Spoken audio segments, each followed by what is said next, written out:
ini bukan solusi strategis.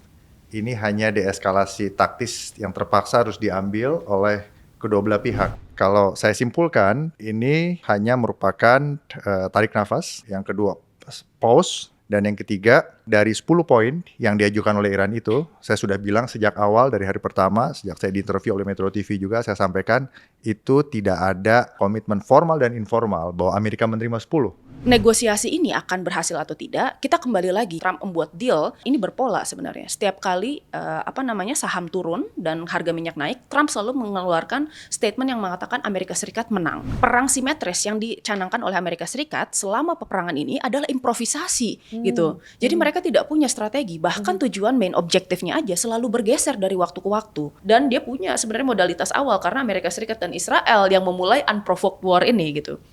Dan juga kemudian cyber warfare gitu, melalui kemudian apakah serangan virus dan lain-lain ya, penyerangan bank data itu kita tidak pernah tahu.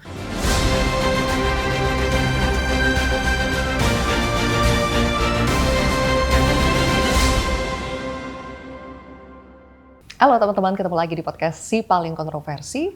Setelah pekan lalu, kami juga membahas soal perkembangan di Timur Tengah yang terbaru, agresi Amerika Serikat, Israel versus Iran. Minggu ini kita mendapatkan kabar yang signifikan. Telah terjadi gencatan senjata antara Amerika dan Iran yang dimediasi oleh Pakistan. Dan dalam waktu sebentar lagi akan ada mediasi dan yang akan berujung di meja negosiasi. Kita berharapkan itu benar-benar terjadi di Islamabad, Pakistan. Kita ingin tahu apakah nanti betul-betul akan terjadi negosiasi dan itu bisa menghasilkan sebuah hasil yang konstruktif atau justru nanti akan alot bahkan deadlock. Untuk itu kami akan membahasnya bersama dengan dua narasumber. Sudah ada pakar geopolitik dan juga keamanan nasional di sini, Wibawanto Nugroho Widodo atau Mas Wibawa. Mas Wibawa, apa kabar? Baik. Kabar baik ya? Baik. Kabar baik setelah kita juga mendengarkan ada berita gencatan senjata.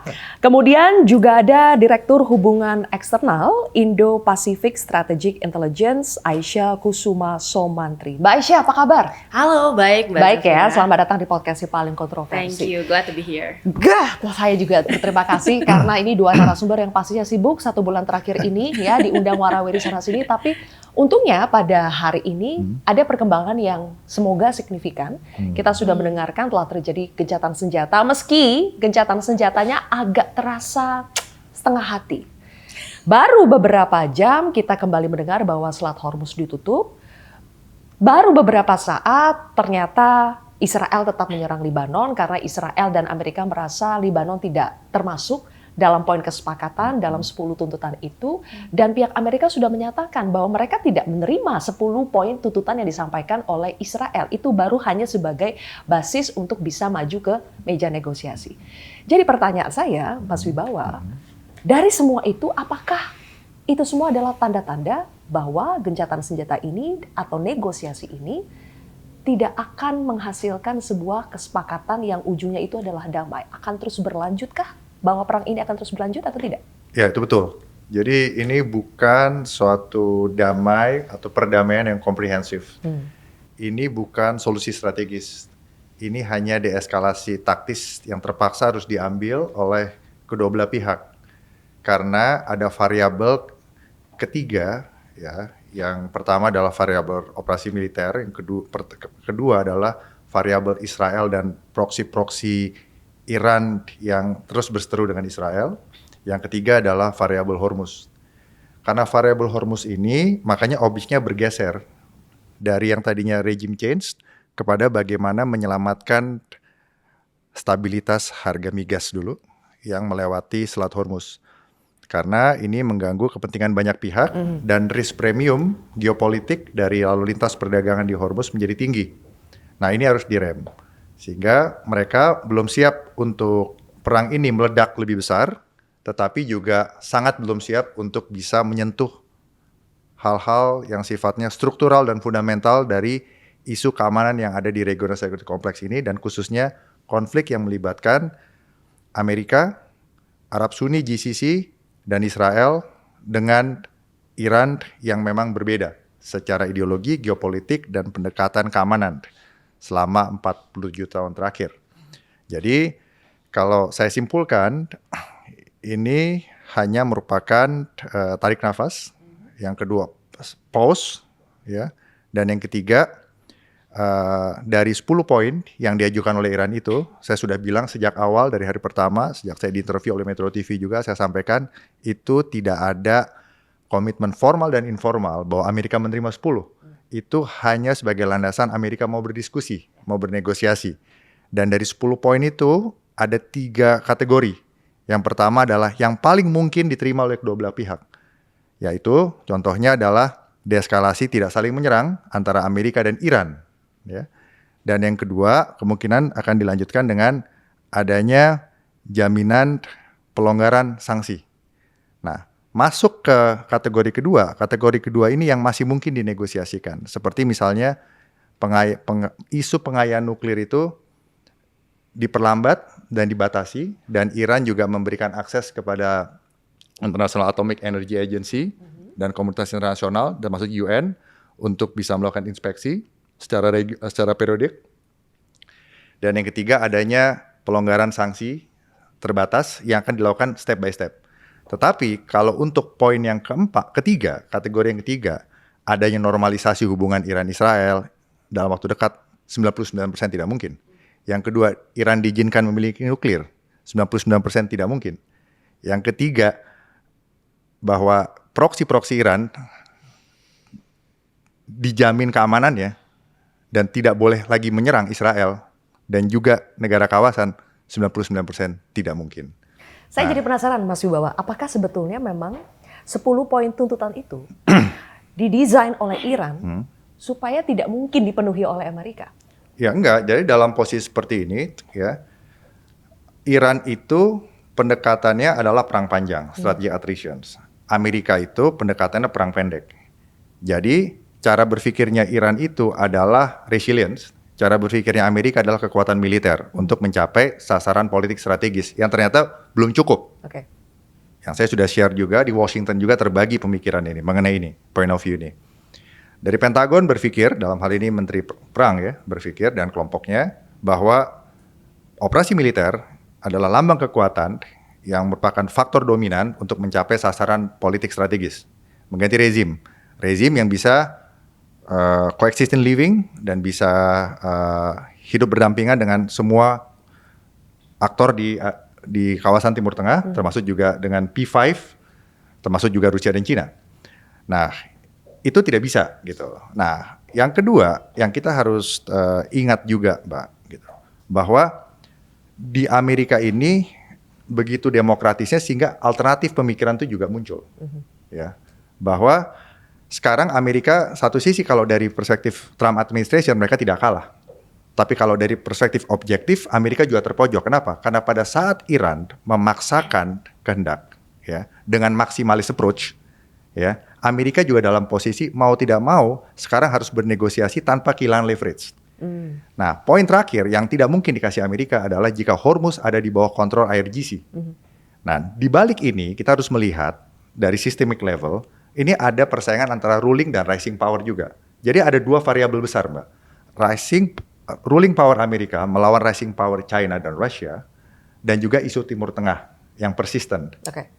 Ya, jadi ini interaction variable keduanya. Makanya Iran itu selalu di backup oleh China dan Rusia dalam menghadapi case ini. Makanya dengan Hormuz itu ditutup sebagian dan juga China itu boleh lewat, berarti boleh membeli minyaknya Iran, ya, dan dibayar dengan yuan dan juga mendapat keuntungan banyak. Ini juga memberikan satu relief yang besar kepada Iran. Nah, jadi Amerika juga tanpa NATO dalam posisi yang kurang menguntungkan, ya. Dan Amerika itu sejak merdeka 1776, bahkan sejak tahun 79, sejak ada revolusi Iran, selalu memperjuangkan apa yang menjadi currency dari superpower, yaitu freedom of navigation. Jadi mereka akan fighting at the best untuk memastikan bahwa choke points di dunia itu bisa diakses oleh global actors. Baik, berarti singkat kata nih, Mas Wibawa, sebelum saya beralih ke Mbak Aisyah, Anda melihat gencatan senjata ini setengah hati? Bukan hanya setengah hati, gencatan senjata ini terpaksa diambil karena keduanya juga tidak siap untuk perang besar. Oke, terpaksa. Oke, sampai situ dulu ya. Mbak Aisyah, membaca tanda-tanda yang sudah kita lihat dalam beberapa jam terakhir ya. Belum apa-apa, Selat Hormuz sudah ditutup kembali. Kemudian banyak masih perang narasi itu masih berlangsung. Iran mengklaim kemenangan, dari Amerika mengklaim mereka yang menang. Mereka tidak mengklaim bahwa 10 tuntutan itu dipenuhi. Jadi perang itu masih terus berlangsung. Jadi menurut Anda, apakah itu adalah tanda-tanda bahwa gencatan senjata ini adalah gencatan senjata yang rapuh dan potensi kemungkinan besar bahwa ini tidak berakhir dengan sebuah hasil yang baik untuk kedua belah pihak dan dunia itu sudah terlihat? Baik, begini, kita lihat mungkin ya kalau dari sudut pandang saya, sebenarnya dua belah negara ini sebenarnya belum mampu untuk menaiki tangga eskalasi, ya. Dan ini ada sebuah intervening faktor yang membuat kenapa kemudian Iran yang tadinya hesitant untuk melakukan negosiasi dengan Amerika Serikat akhirnya kembali ke meja perundingan. Yang pertama kita lihat adanya penghancuran South Pars, salah satu pabrik dari petrokimia yang milik Iran, itu 85% dari produk petrokimia Iran itu diproduksi di sana. Lalu yang kedua, ini meninggalnya sejumlah pemimpin-pemimpin tertinggi IRGC dan militer Iran.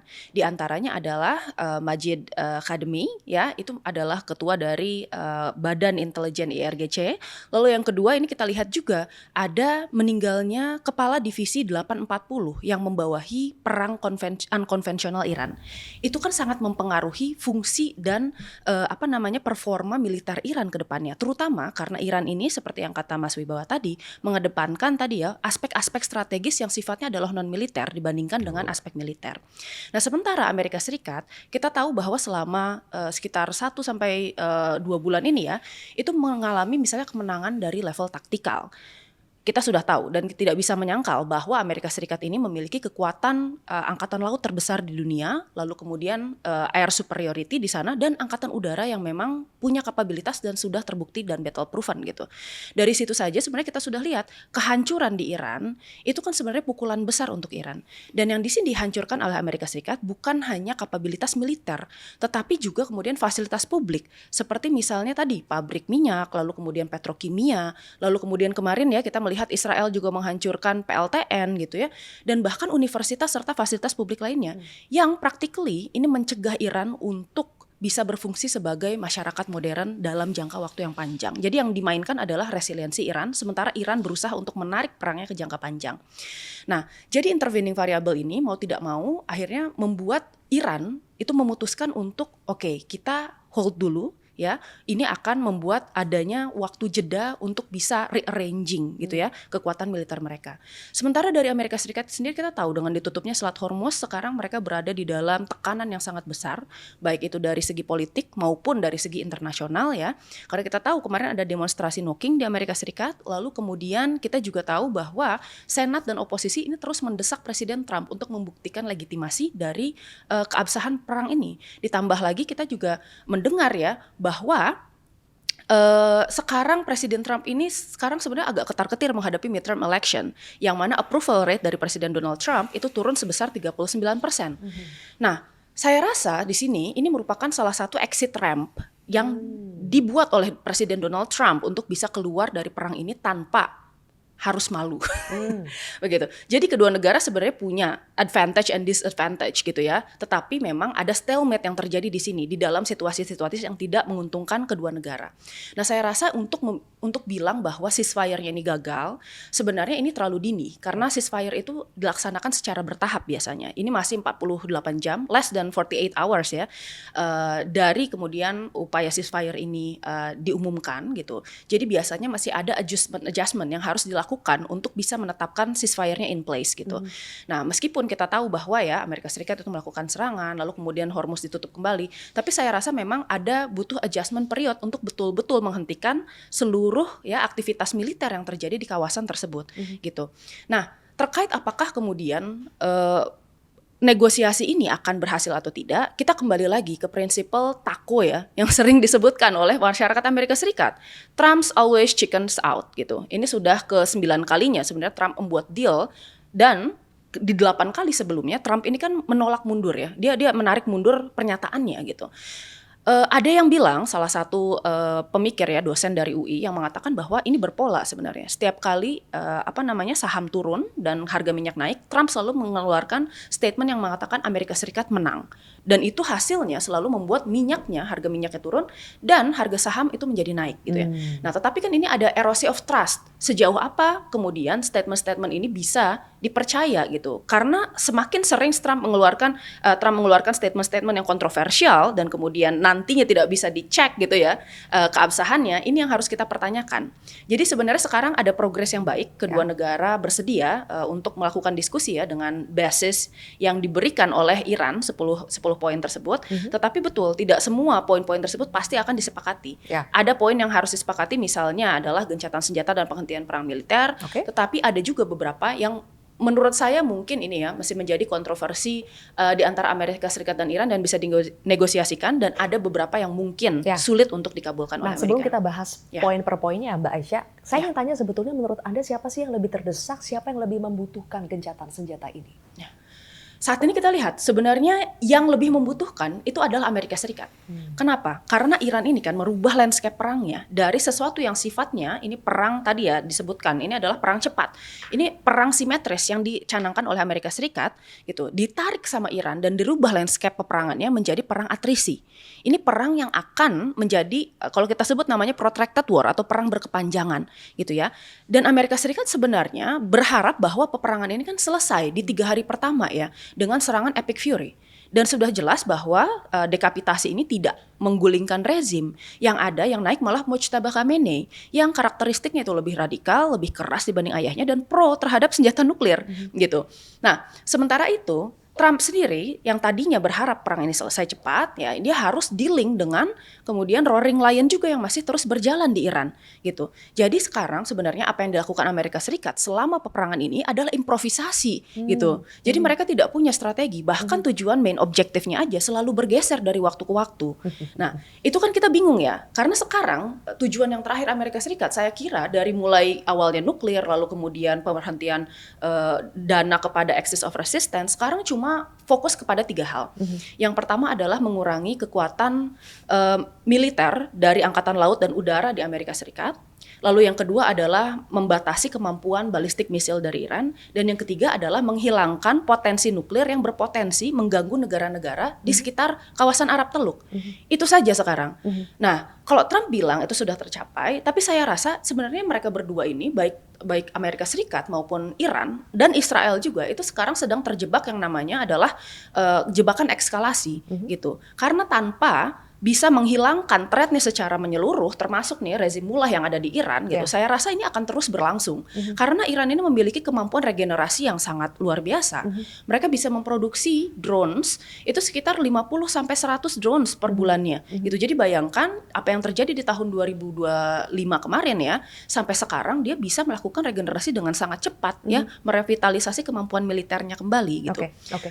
Mbak Aisyah, ketika gencatan senjata ini terjadi tidak lama setelah Trump itu mengultimatum Iran dengan mengatakan bahwa dia akan menghancurkan semua infrastruktur sipil.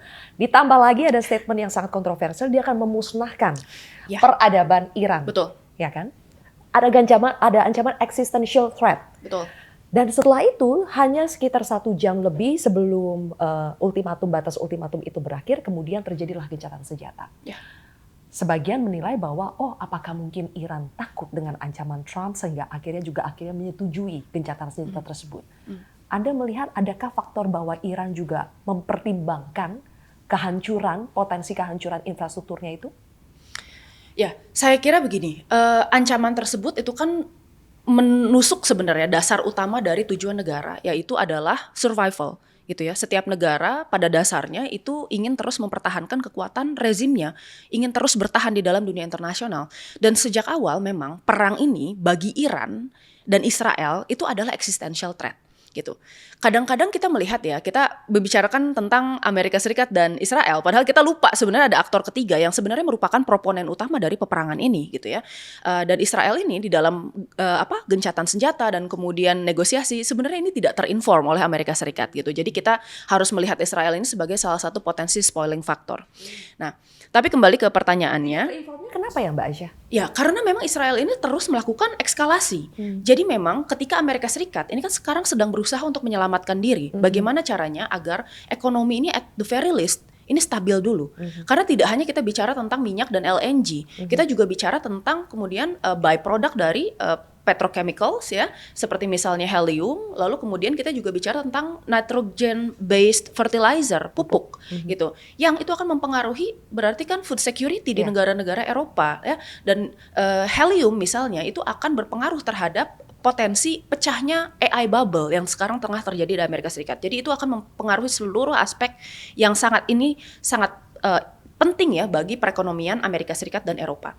Nah, sekarang kita lihat di sini Israel sendiri itu kan memiliki prinsip ya never again gitu ya, dan dia berusaha untuk mengaplikasikan hal tersebut dengan membuat Greater Israel gitu ya, melakukan strategi ofensif dan dia memastikan bahwa dirinya merupakan satu-satunya kekuatan great power yang ada di kawasan. Nah, mungkin kembali ke pertanyaan sebelumnya ya.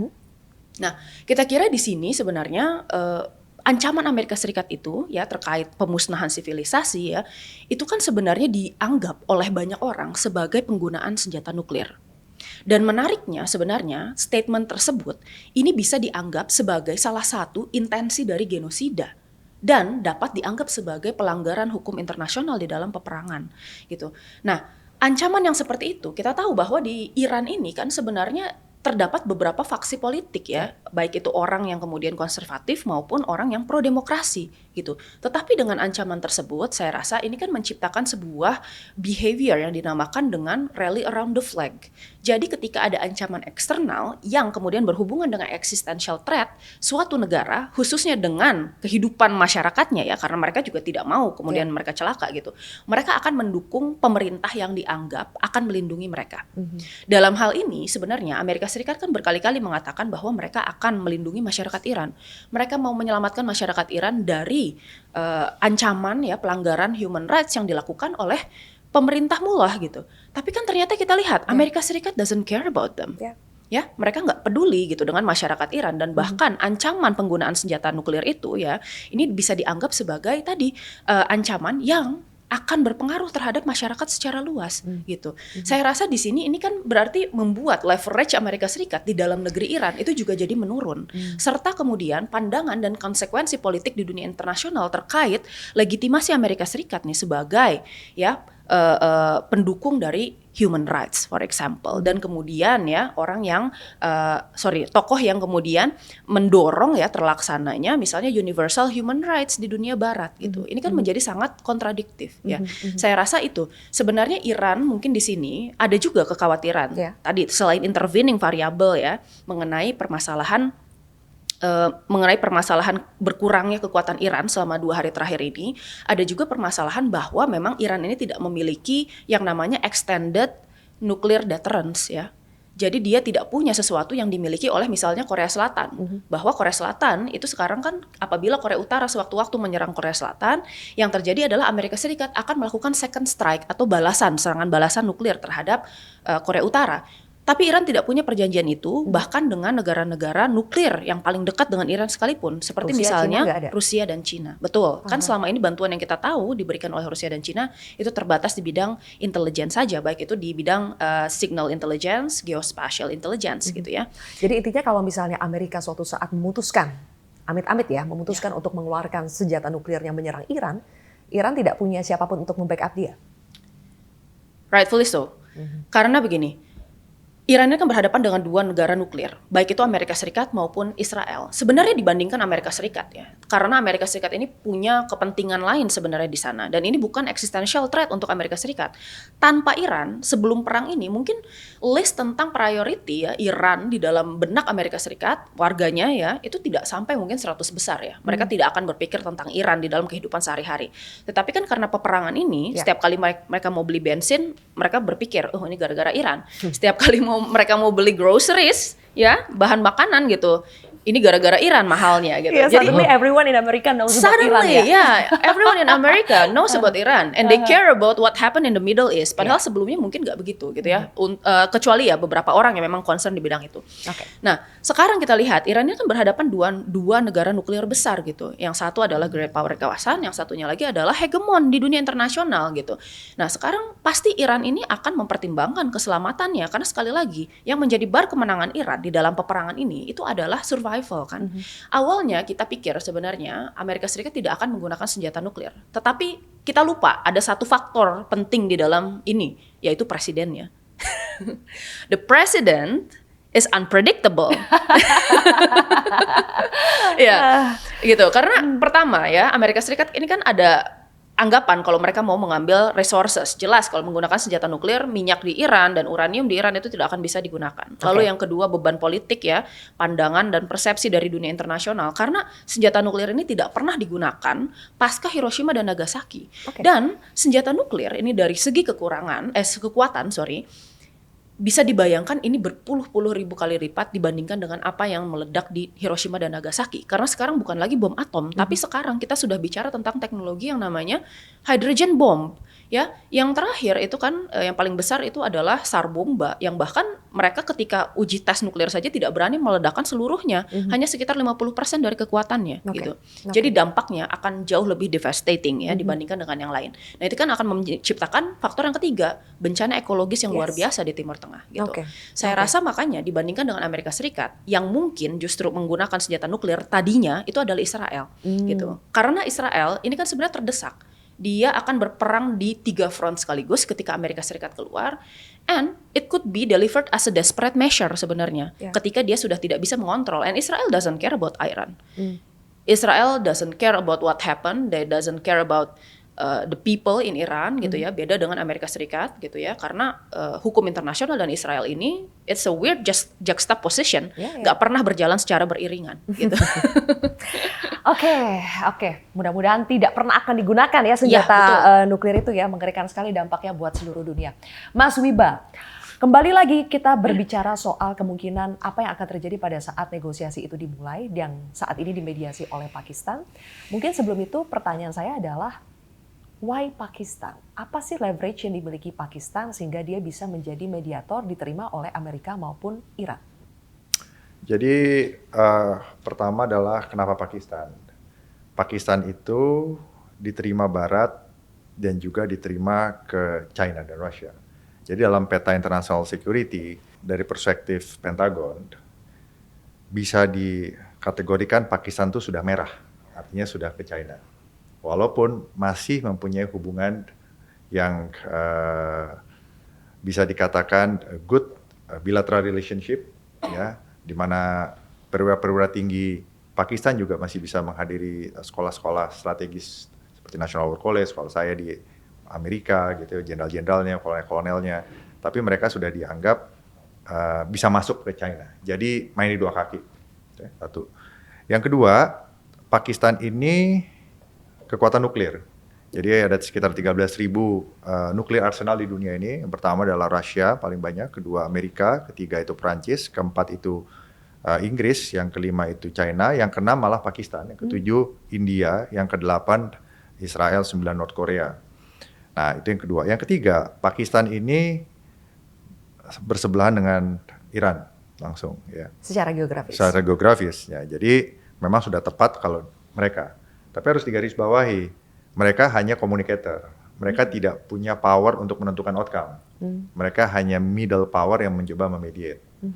Itu pertama. Yang kedua, sebelum masuk ke dalam perundingan, kedua aktor yang ada di sini, baik itu Amerika dan Iran, dan juga Israel di sebelahnya Amerika, bersama Amerika, tidak ada, atau saya bilang, trust-nya defisit. Minus. Oke, minus. Nah, yang ketiga, apa yang dilakukan sekarang ini, diplomasi, itu bukan diplomasi yang menggantikan instrument of national power militer dan operasi militer, tetapi yang berjalan bersamaan. Jadi sifatnya coercive, gitu. Jadi operasi militer tetap berlangsung, ya, secara terbatas, ya, Sementara upaya komunikasi dan diplomasi yang dipaksakan tetap dijalankan.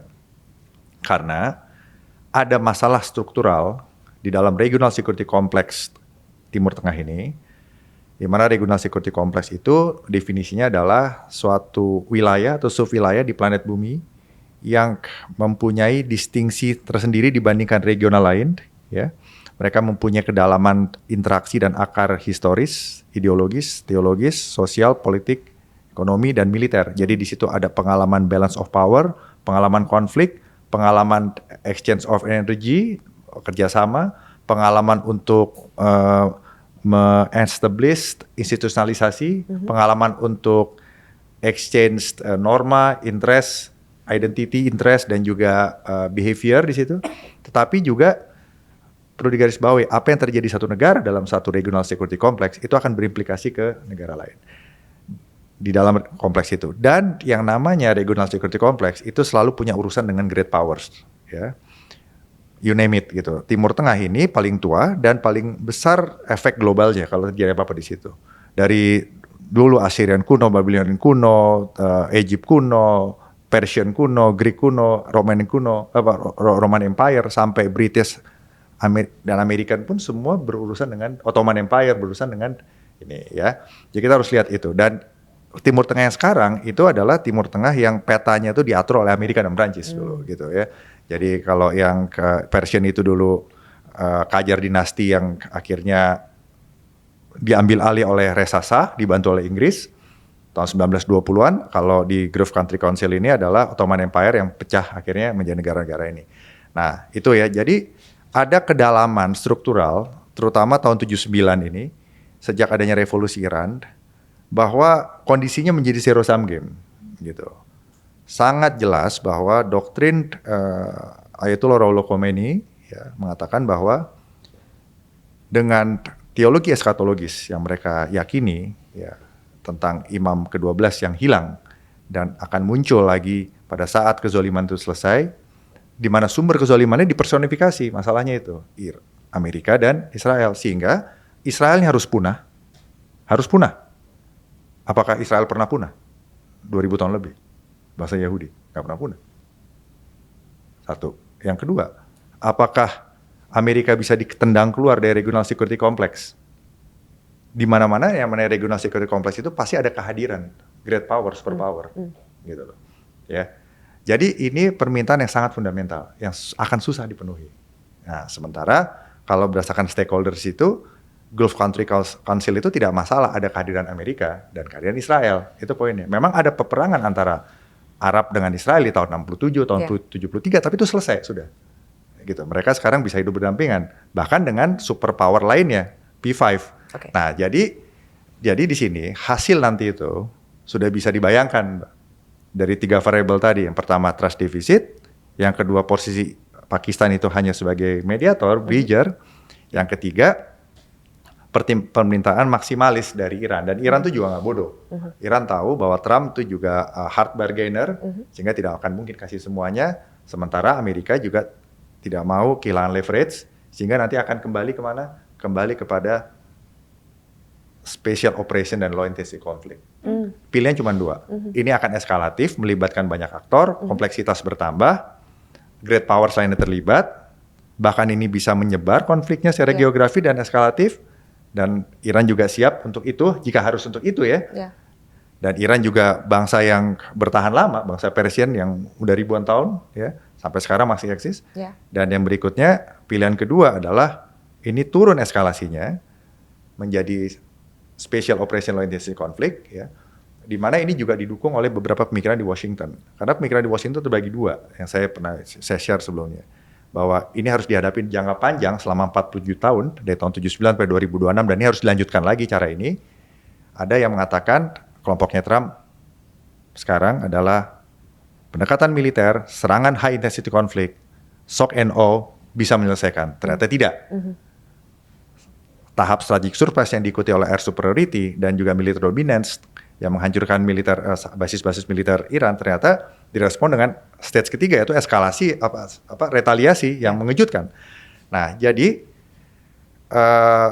kembali kepada apa yang pernah dilakukan selama ini. Contoh ya, akhirnya pemikiran covert operations, pemikiran-pemikiran operasi intelijen, cara-cara special operations, special warfare. Contohnya pemikiran Jenderal Michael Hayden di Amerika. Dulu beliau adalah Direktur CIA dan National Security Agency. Di zaman beliau itu, Israel dan Amerika berhasil mengirim virus Stuxnet untuk mematikan proses pengayaan uranium di Iran tanpa serangan fisik. Yang kedua, pemikiran-pemikiran seperti Jenderal Stanley McChrystal, orang-orang Special Force, Admiral McRaven. Jadi pertama yang tadi Mbak Isa sudah jelaskan, Amerika harus tetap bagaimanapun yang Farid Zakaria sampaikan, Amerika itu jangan tampil seperti great power, European great power di abad 18 atau 19 gitu, yang rough gitu. Bukan, nggak bisa. Tetap ya dia namanya superpower itu kan bukan mengklaim diri. Superpower itu kan sesuatu yang ditabung. Akhirnya earn, respect, bertahun-tahun kan. Kalau yang sekarang kan banyak yang klaim diri sendiri kan. Oh nggak bisa, superpower itu nggak bisa. Boleh ngeklaim, tapi superpower itu adalah negara yang sudah lama gitu, akhirnya dalam perjalanan sejarah mendapatkan kepercayaan tertulis atau tidak tertulis dari dunia internasional untuk menjadi contoh. Itu penting untuk menjadi contoh. Jadi sebisa mungkin Amerika harus menerapkan just war theory. Just ad bellum, just in bellum yang benar, yang paling tidak bisa dipertanggungjawabkan seperti yang sekarang dikejar oleh Kongres. Iya kan? Nah, ini yang susah oleh Presiden Trump sekarang ini. Apalagi dengan perkataan-perkataannya yang memang itu brute fact. Ini kok perkataannya seperti pelanggaran ini Mbak ya, hukum Jenewa ya. Kira-kira gitu. Nah, ini akhirnya menurut saya ini akan pilihan cuma dua. Eskalatif menjadi perang dunia atau turun, dikontrol tanpa merubah hal-hal yang fundamental struktural di situ, tapi akan ada special operation and low intensity conflict yang banyak melibatkan aspek cyber dan eskalasinya akan naik dan Iran akan semakin harden karena ini Iran mendapatkan justifikasi bahwa mereka harus mempunyai kekuatan nuklir, apalagi misil balistik itu tidak akan diizinkan pembangunannya, pengembangan misil balistik itu tidak akan diizinkan oleh Amerika. Jadi nggak akan ada discussion apapun di Pakistan nanti yang menyentuh masalah fundamental selain hanya bicara mengenai kita istirahat dulu. Itu intinya, pause. Jadi masing-masing tarik nafas dulu lah ya. Intinya itu, dan supaya global community ini bisa ini. Dan satu lagi Mbak, satu poin lagi, P5 nih Mbak Isa, P5 sekarang terpecah juga, P5. Rusia dan China udah pasti nggak mau Iran itu kehilangan pengaruh di situ.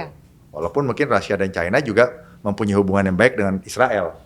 Dalam hal ekonomi, bisnis, hal kerjasama intelijen mungkin ada, ya. Tapi mereka juga menggunakan Iran untuk membela Amerika. Mereka juga mau hadir di situ. Nah, China menawarkan diri sebagai pemberi solusi tanpa mengintervensi. Awalnya seperti itu, sekarang itu tawaran China. Sementara Rusia juga akan memanfaatkan ini sebagai poin vulnerability-nya, kelemahannya Amerika. Sementara P5 yang lain, Inggris dan Inggris dan Prancis, walaupun aliansinya Amerika, suka atau tidak suka, selepas dari Presiden Trump tidak, mereka tetap aliansi. Mereka punya pendekatan yang berbeda. Kita kembali ke diplomasi, tampillah dengan lebih bermartabat, dengan narasi yang simpatik, tapi tetap jalankan special operation dan low intensity conflict. Gitu. Jadi main cantik ya? Main cantik. Oke, baik.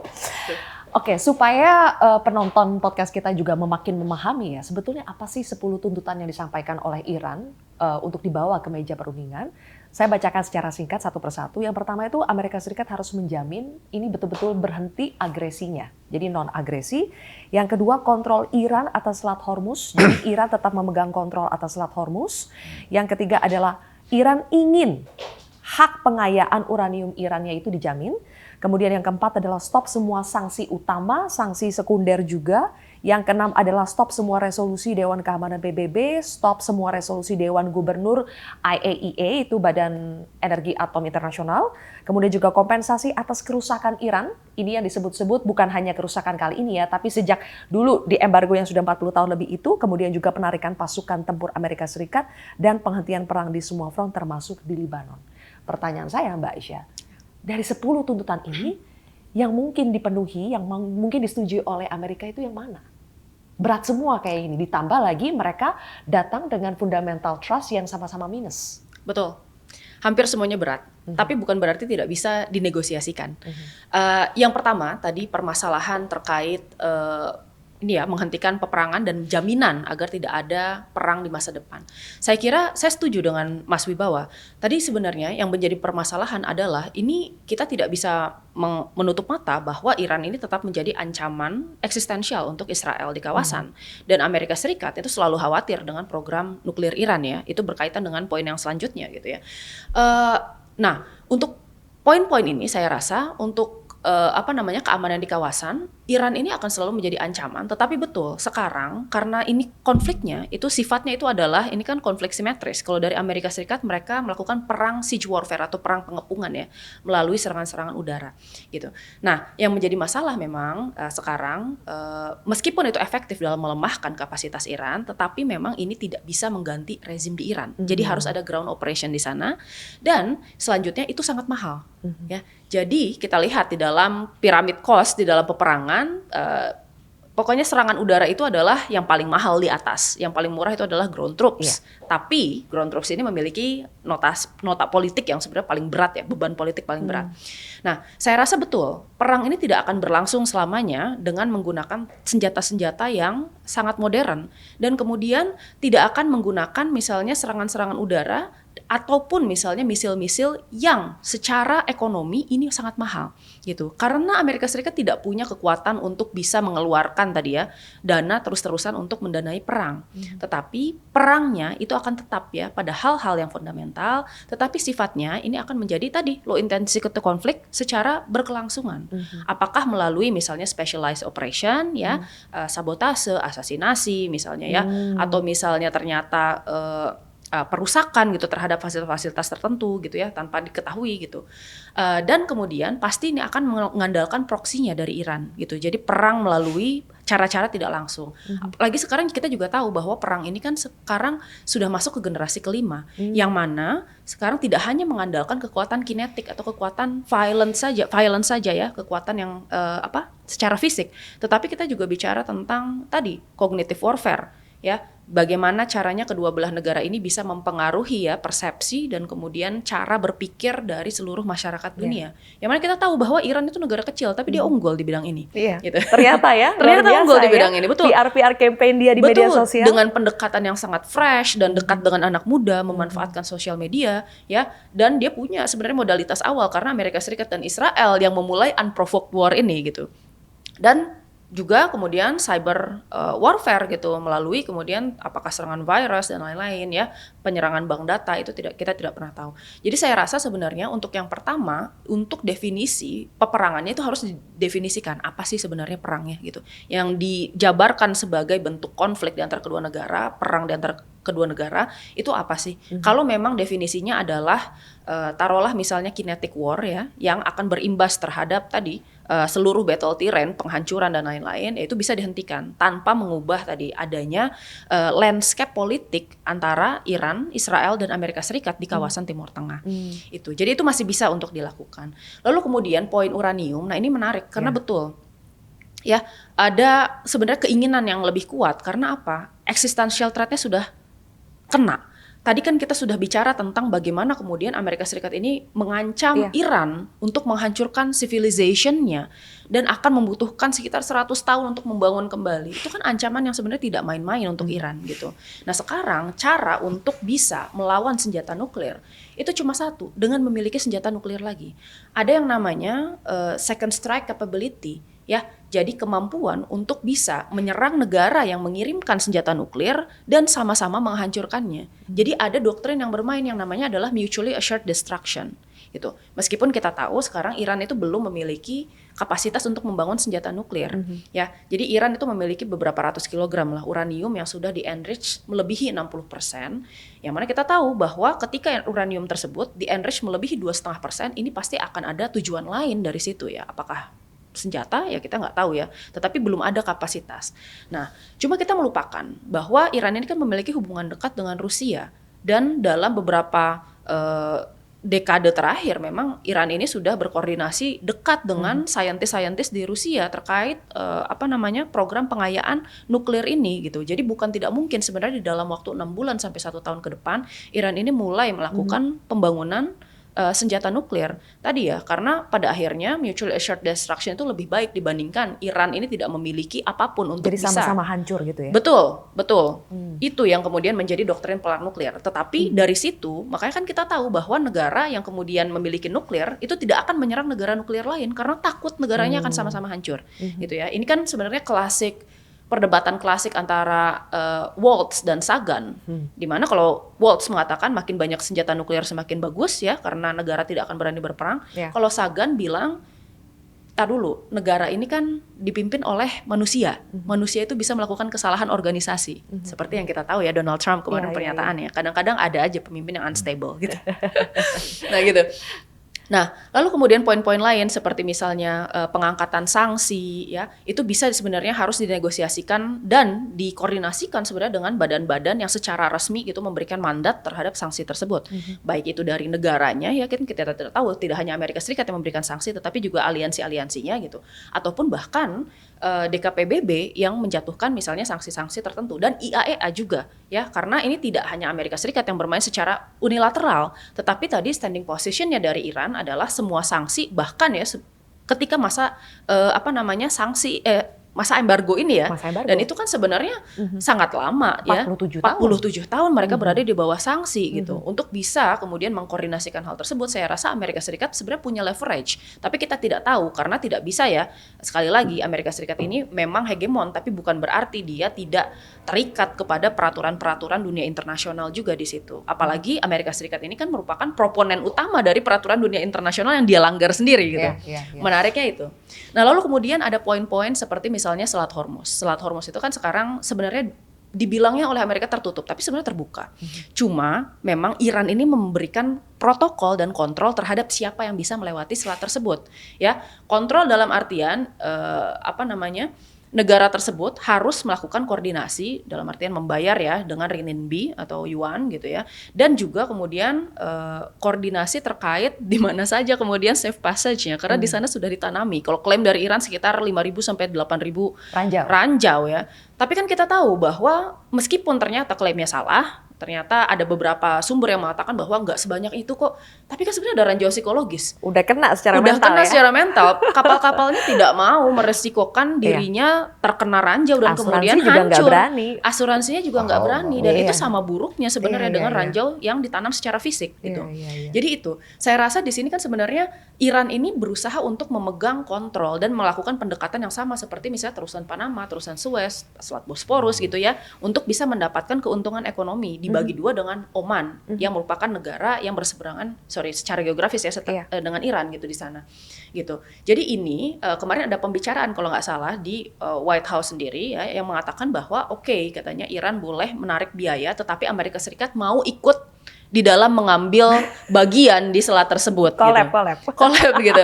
Kita nggak tahu ya bagaimana kemudian nanti negosiasinya akan berlangsung. Tapi yang jelas memang Amerika Serikat pasti menginginkan setidaknya keuntungan di sana gitu ya. Yang mana ini ridiculous untuk pihak yang sekarang sedang terdesak secara ekonomi. Nah, hal lain selain poin-poin tersebut sebenarnya ini ada satu hal yang dikatakan oleh Iran bahwa mereka sebenarnya menginginkan adanya garantor. Karena tadi deficit of trust ya, Iran ini menginginkan adanya negara lain, negara ketiga atau keempat ya atau kelima yang bisa menjamin Amerika Serikat ini memegang komitmennya dalam melaksanakan hasil dari gencatan senjata tersebut dan hasil dari perdamaian tersebut gitu. Kita nggak tahu negara mana yang saat ini bisa mengatakan ke Amerika Serikat, hey tepati janjimu. Gitu. Kemungkinan besar kan Rusia dan China, but then Rusia and China is profiting from this war. Mereka untung karena Rusia sebagai penghasil minyak 11% di dunia, mereka mendapatkan harga yang tinggi ya, sudah untung berapa miliar USD itu dari awal perang.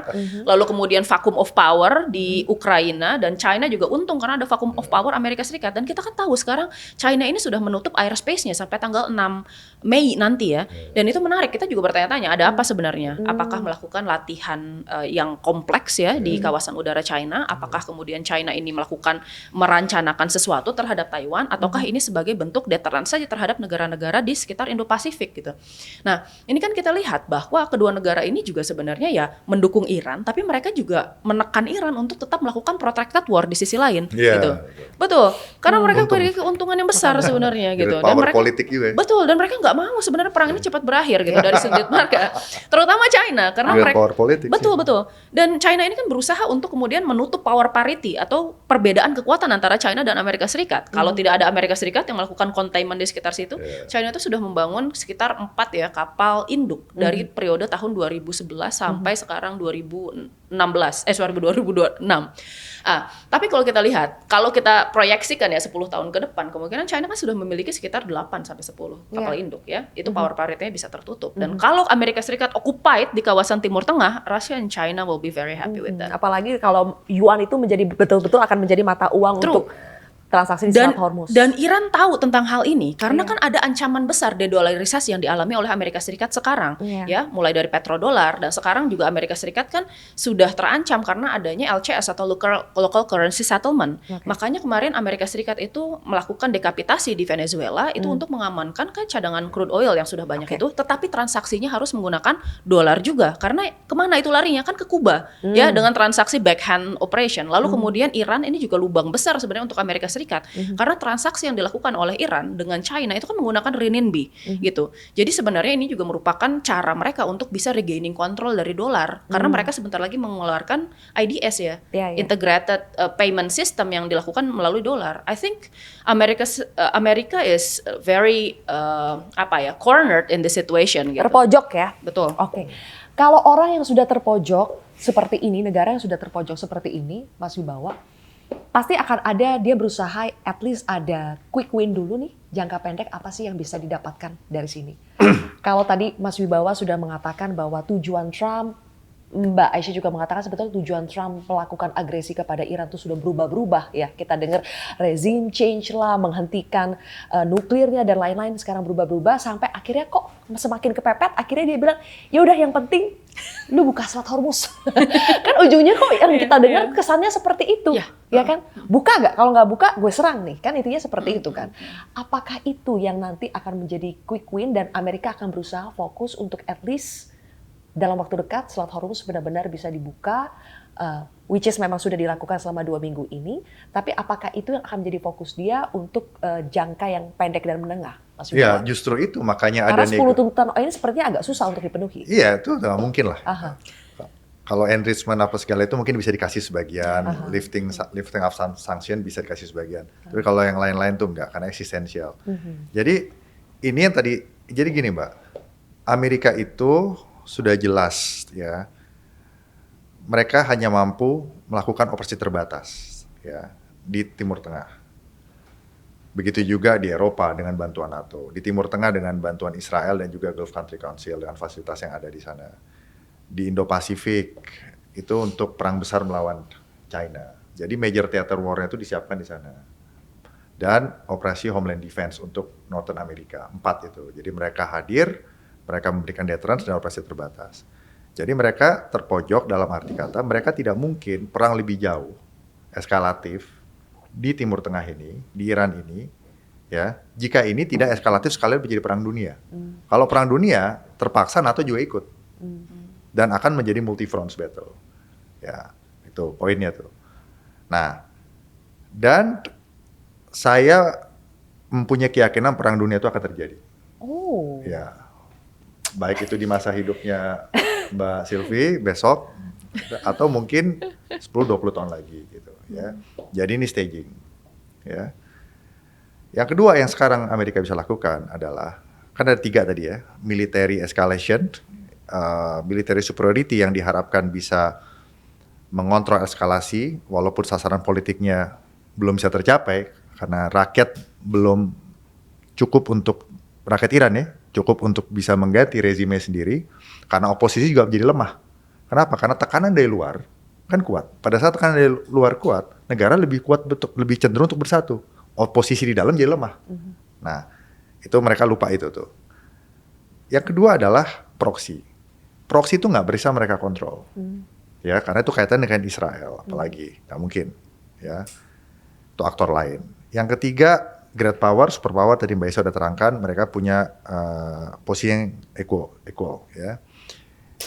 Yang ketiga adalah yang paling mereka bisa kontrol adalah Hormuz itu.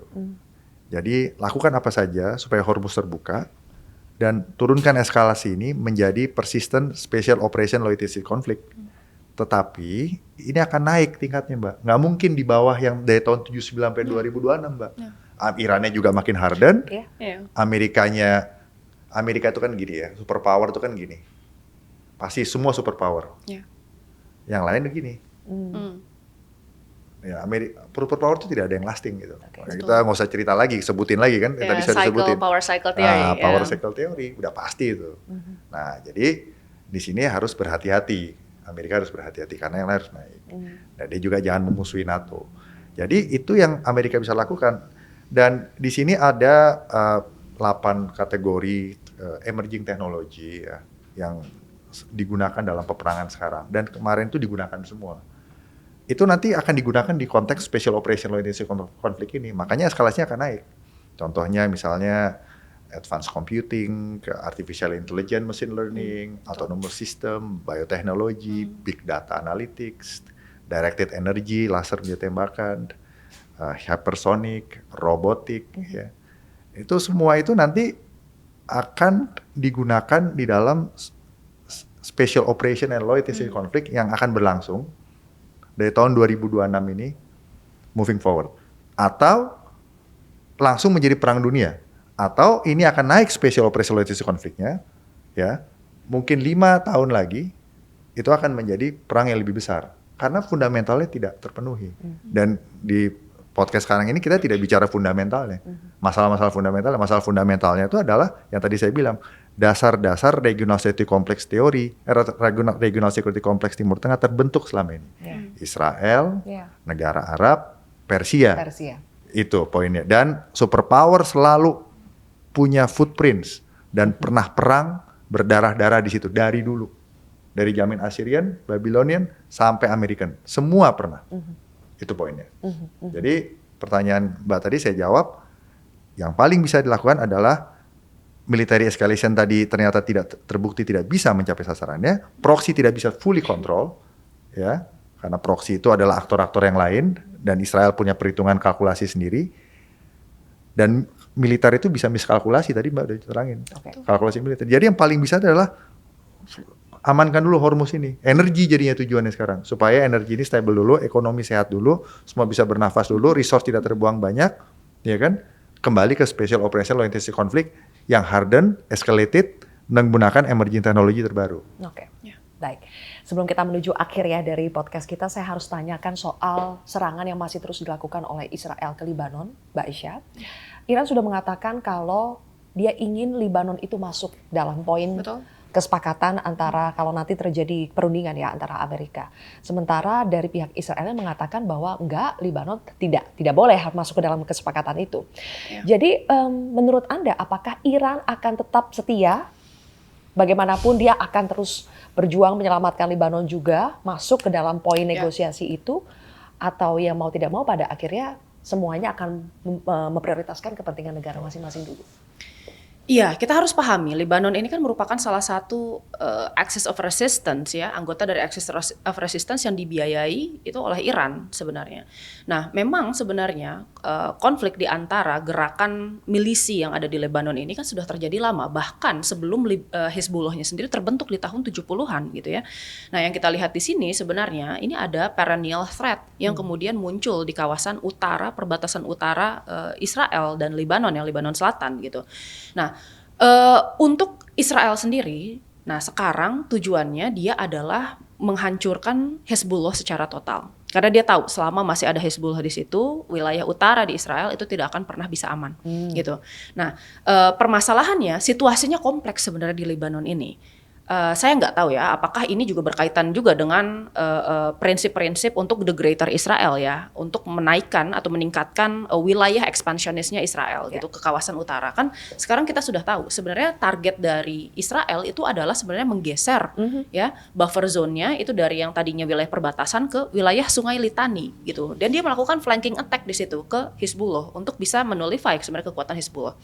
Nah, hal yang harus kita pahami di sini adalah sebenarnya itu secara sah, secara internasional itu sebenarnya diakui sebagai wilayahnya Lebanon, bukan wilayah Hizbullah, bukan wilayah Israel. Tetapi permasalahannya Lebanon ini kan tidak punya kekuatan, LAF-nya ya, Lebanon Armed Force-nya. Dia tidak punya kekuatan, tidak punya pendanaan, tidak punya kapasitas, tidak punya teknologi untuk bisa menghalau Hizbullah maupun Israel. Jadi sekarang Lebanon ini berada di dalam paradoks yang cukup menarik. Kalau dia menyerang Hizbullah, Israelnya akan masuk dan melakukan tadi expansionist strategi. Kalau dia menyerang dan menghalau Israel agar tidak masuk, yang dilakukan adalah Hizbullahnya yang kemudian akan meruntuhkan rezim yang berkuasa sekarang gitu. Jadi sebenarnya serba salah di sana. Nah, international force juga ada di sana sebenarnya untuk membantu LAF kan melakukan misalnya ya stabilisasi di kawasan dan masuk ke sana mendirikan dan menciptakan legitimasi dari pemerintah Lebanon. Tapi kan sampai sekarang dengan adanya UNIFIL saja tujuan itu kan tidak bisa tercapai gitu. Dan Israel juga mengatakan bahwa kalau misalnya Hizbullah ini tidak bisa kemudian dikontrol oleh LAF dan kemudian Lebanon, maka dia akan mengambil hal ini sendiri ya gitu. Terlebih lagi dengan ada tendensi ekspansionis tadi gitu. Jadi sekarang sebenarnya yang dilakukan Israel adalah yang pertama itu kan menullify threat yang selama ini dirasakan sejak tahun 70-an sampai sekarang. Tapi kan untuk yang kali ini ya ini sebenarnya memang serangannya dimulai oleh Israel gitu. Karena ini sudah jelas kemudian kemarin juga dilakukan penyelidikan bahwa serangan ofensif pertama itu dilakukan oleh Israel. Lalu yang kedua sudah ada ground operation juga yang masuk ke sana. Ya, dan itu juga akan Israel membutuhkan momentum lain untuk bisa mengirimkan ground operation karena tadi dibandingkan dengan airstrike, ground operation itu tuh membutuhkan political will yang sangat besar, terutama karena kita bicara tentang nanti adanya casualties ya, human casualties yang ada di sana gitu, dan ini akan ada okupasi gitu di dalam wilayah tersebut. Nah itu tadi political will-nya akan dibutuhkan di situ untuk bisa menstabilize kawasan, lalu mendirikan kemudian wilayah buffer zone yang dikuasai oleh pemerintah Israel gitu. Nah, lalu yang ketiga saya rasa ini faktor yang cukup menarik gitu ya. Ini bertepatan sebenarnya dengan perang yang dilakukan Amerika Serikat ke Iran. Jadi tadinya memang perang ini itu dilakukan untuk ada beberapa kemungkinan. Apakah yang pertama memang momentumnya tepat saja, atau yang kedua memang ini dilakukan untuk bisa mengalihkan perhatian Amerika Serikat ya dari proksi-proksinya Iran gitu menjadi kemudian fokus saja ke Iran, Israel yang menangani proksi-proksi lainnya di kawasan gitu. Nah, berarti kan kalau kemungkinan ketiga yang betul itu kan kita bisa menegosiasikan sebenarnya. Iran itu bisa menegosiasikan hal tersebut. Kalau misalnya seandainya Iran meminta proksi-proksinya untuk menghentikan serangannya, kemudian kan ini ada kemungkinan bahwa Hizbullah juga akan mengangkat tangan di situ ya dengan terus ya dengan Israel gitu. Tetapi kalau tidak memang ternyata yang dominasi itu adalah tadi kemungkinan pertama dan kedua, kemungkinan besar Israel akan tetap melakukan dan tetap pada tujuan awalnya yaitu tadi melakukan ekspansionis dan menghilangkan ancaman dari Hezbollah. Jadi kemungkinan bahwa Lebanon diikut sertakan dalam negosiasi itu sulit, Mbak? Sulit. Mas Wibawa sudah kira-kira. Israel saja sekarang kan tidak dilibatkan. Iya, apalagi Lebanon. Betul. Israel mempunyai kalkulasi sendiri. Betul. Jadi nggak akan bisa. Iya, kita nggak bisa melihat Israel dan Amerika Serikat itu sebagai satu aktor yang sama. Itu benar. Betul. Kadang-kadang kan kita ini ya lamsam mereka sama-sama nggak bisa karena Israel ini punya tujuan politik tersendiri. Bahkan menurut saya perang Iran ini itu lebih banyak pengaruh Israel dibandingkan Amerika Serikat. Karena tadi Israel ini memiliki kepentingan untuk bisa ya menjadi great power tunggal di kawasan gitu dan menghilangkan ancaman-ancaman yang ada di Timur Tengah yang berpotensi tadi mengganggu keamanan dan stabilitas Israel. Amerika Serikat nggak punya ancaman seperti itu dari Iran. Iran jauh dari Amerika Serikat. Mungkin apa yang mengganggu tadi petrodolar ya, potensi tadi kepemilikan senjata nuklir oleh negara yang bertentangan dan lain-lain. Tapi kan kita lihat sebenarnya main proponen ini yang political will-nya harus dihilangkan. Dan kita nggak tahu dan sejauh apa Amerika Serikat bisa meminta Israel dan menekan Israel untuk ya menahan keinginan untuk berperangnya. Kok sekarang situasinya malah Amerika Serikat yang sepertinya ditekan oleh Israel ya, bukan Amerika Serikat yang kita harapkan menekan Israel ya. Jadi Mas Wibawa, terakhir adalah Kita sudah terlalu sibuk membahas soal Amerika dengan Iran, tapi kadang-kadang Israel ini kita lupa bahwa penjahat sesungguhnya itu bukan penjahat sesungguhnya, penjahat yang lebih besar itu masih ada Zionis Israel di belakang itu. Mas, banyak yang bertanya, ini Israel satu negara kok nggak bisa diapa-apain itu, nggak ada yang bisa menyentuh Israel. Bukankah ini sudah sebuah momentum ya, kita melihat ada Iran yang bisa memberikan perlawanan yang mengesankan. Israel selama ini sudah semena-mena terhadap Gaza, sekarang kepada Lebanon, kepada Iran juga ingin menguasai, ingin menjadi Greater Israel, Israel Raya. Harus diapain Israel ini? Apakah ini bisa menjadi momentum juga untuk sekaligus menertibkan Israel atau bagaimana Mas Wibawa? Menertibkan gimana nih maksudnya? Nanti sensitif tuh bahasa menertibkan. Betul, saya juga berhati-hati sebetulnya memilih kata-katanya, tapi intinya supaya Israel tidak semena-mena deh. Oke, jadi gini ya.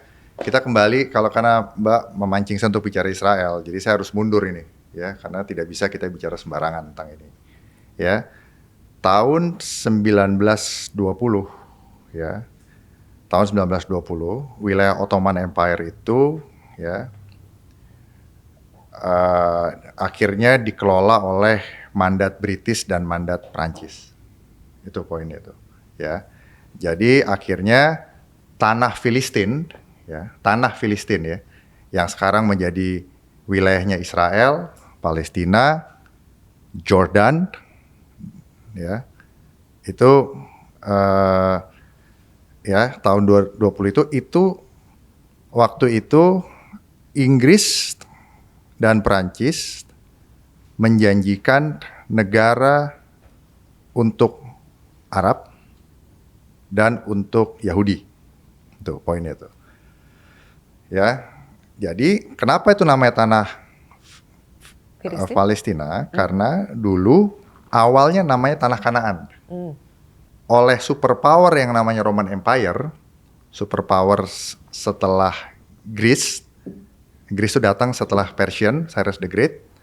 Ya, jadi Roman Empire itu mau menghina bangsa Yahudi saat itu yang tinggal di situ, dengan mengganti nama Kanaan menjadi Palestina, diambil dari kata Filistin, musuhnya bangsa Yahudi in the ancient Hebrew. Nah, itu poinnya itu. Nah, akhirnya mereka terserak kemana-mana zaman Ottoman Empire, dan justru kalau kita mundur sedikit 700 sebelum Masehi, justru Cyrus the Great lah yang memerintahkan mereka kembali dari pembuangan, ya, dan diakui oleh PBB juga, diakui oleh sejarah Persian juga, untuk kembali ke Yerusalem saat itu. Ya, dari pembuangan sebelum Masehi kembali ke situ. Nah, tahun 20, singkat cerita tahun 20, ya, wilayah itu dibagi-bagi dan akhirnya Israel itu hanya mendapatkan 1,5% wilayah Ottoman Empire di Timur Tengah, 1,5%, dibagi-bagi. Tahun 48 pada saat Israel berdiri sebagai negara waktu itu ya, dan dasarnya ada dasar PBB sebagai negara ya. Ini kan fakta ya, kita objektif nih, fakta. Ada 100 juta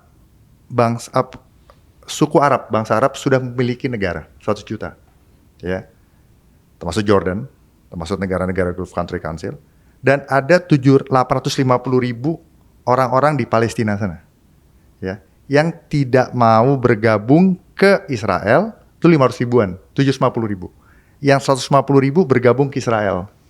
Makanya di Israel ada orang Arab, ada agama Islam juga di sana, dan yang 750.000 itu tidak terserap ke 100 juta, 100 juta orang ke negara-negara Arab yang sudah berisi 100 juta populasi. Ya, satu sisi mungkin saya bisa jelaskan itu adalah the mystery of the history, ya, or defined planning yang belum bisa kita comprehend. Ya. Tetapi sejak itu terjadi struggle of power, ya, struggle of power.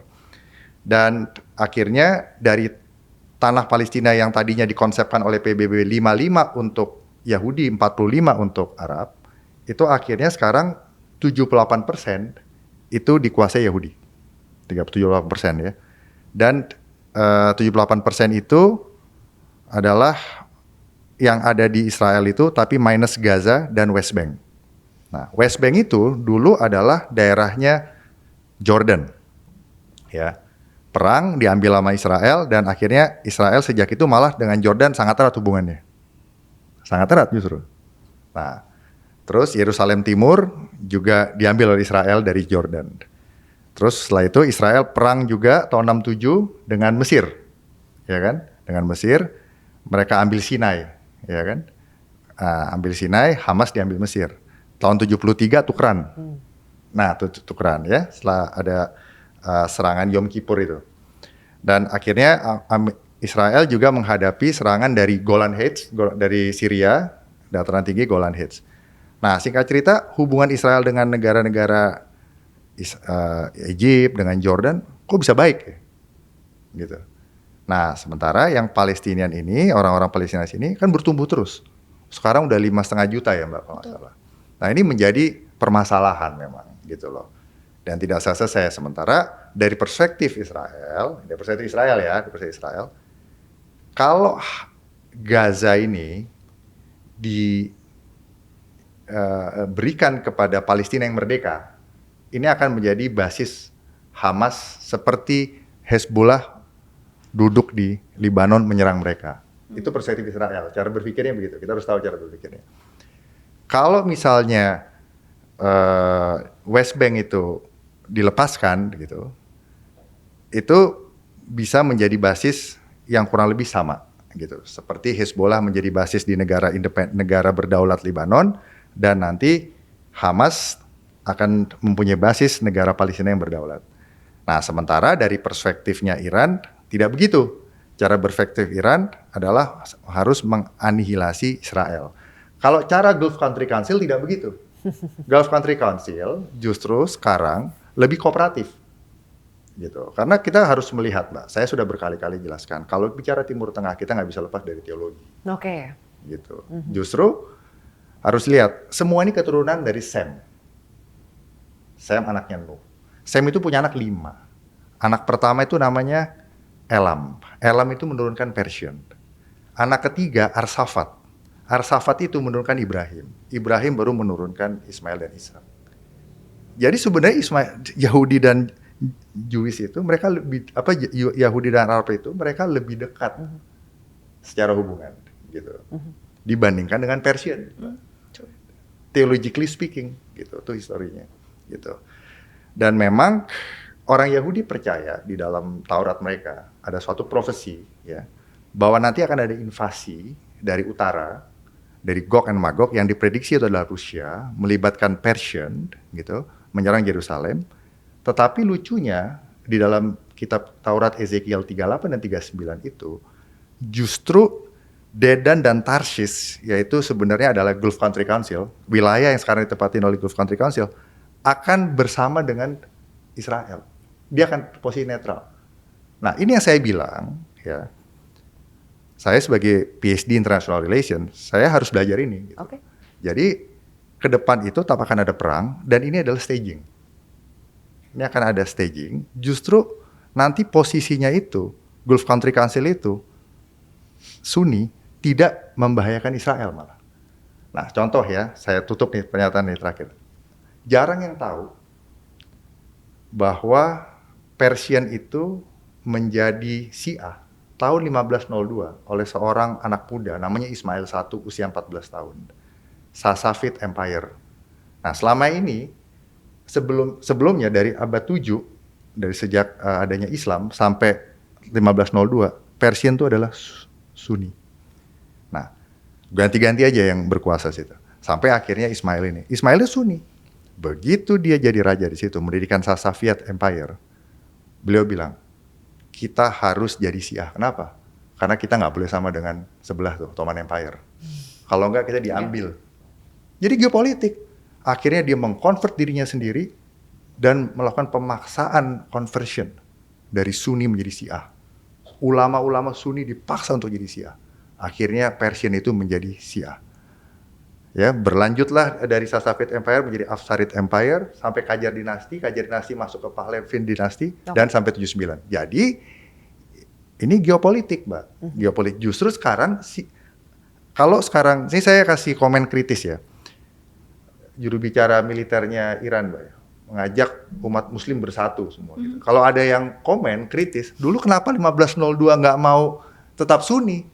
Kenapa mau Syiah? Karena supaya ada distinctions, dan itu terbukti berhasil, Mbak. Ottoman Empire 5 juta kilometer persegi dari Balkan, Afrika Utara dan Timur Tengah, nggak bisa sedikit pun ngambil wilayahnya Persian itu. Karena memang ideologi dan doktrin Syiahnya begitu kuat yang menjadi doktrin geopolitik. Nah, memang di era Shah itu mereka lebih moderat, mau coba menggabungkan Syiah dengan kejayaan Persian di masa lalu, Cyrus the Great. Nah, ada dia kan menjadi Persepolis dulu. Nah, tapi di tahun 79 dimurnikan lagi, bahkan lebih harden. Dan ini menurut saya akan lebih harden, walaupun ada generasi-generasi yang muda yang mau menuntut perubahan gitu. Jadi kembali lagi, akhirnya Presiden Trump harus tahu battlefield center of gravity-nya itu Iran itu bukan di militer saja, tapi di rakyat Irannya. Rakyat Irannya lah yang harus memberikan legitimasi kepada siapapun yang berkuasa di Iran. Dan itulah makanya mungkin special operation law intensive conflict akan dimainkan. Tapi mungkin caranya akan harden, eskalasinya akan meningkat. Jadi itu. Oke. Ya. Dari semua sejarah kita harus yang mendukung panjang dan kompleks ini, Palestina itu Free hak untuk hidup mereka. Kita akui hak untuk hidup. Ya. Israel juga hak sebagai negara.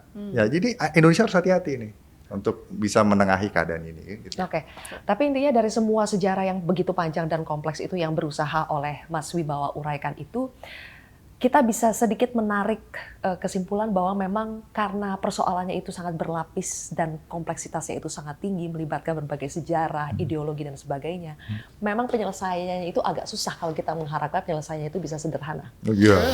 Sangat kompleks juga pasti, makanya kita juga ya bersyukur ada gencatan senjata selama 2 minggu ini, bersyukur juga sudah ada kemajuan mau maju ke meja perundingan, tapi apakah kita bisa berharap bahwa ini akan menuju ke sebuah penyelesaian yang forever, yang konkret, agak sulit juga gitu ya. Damai gitu agak sulit juga. Tapi ya let's see bagaimana progresnya ya, memang semakin sulit untuk memprediksi apa yang akan terjadi di masa depan, apalagi dengan model presiden seperti Trump ya. Tapi terima kasih Mas Wibawa dan juga Mbak Aisyah sudah memberikan kita penjelasan komprehensif dan juga perspektif-perspektif baru. Terima kasih. Mungkin kita akan jumpa lagi di episode-episode berikutnya karena sepertinya eskalasi masih akan panjang ya. Dan meskipun kita terus berharap ini deeskalasi. Soalnya jadi korban manusia kan. Jadi semua Amerika juga Teheran sama Israel kan nembak-nembak kan manusia. Hopefully ya deeskalasi segera. Gitu. Terima kasih Mbak Aisyah dan Mas Wibawa. Terima kasih teman-teman sudah menyaksikan podcast Paling Kontroversi. Bye.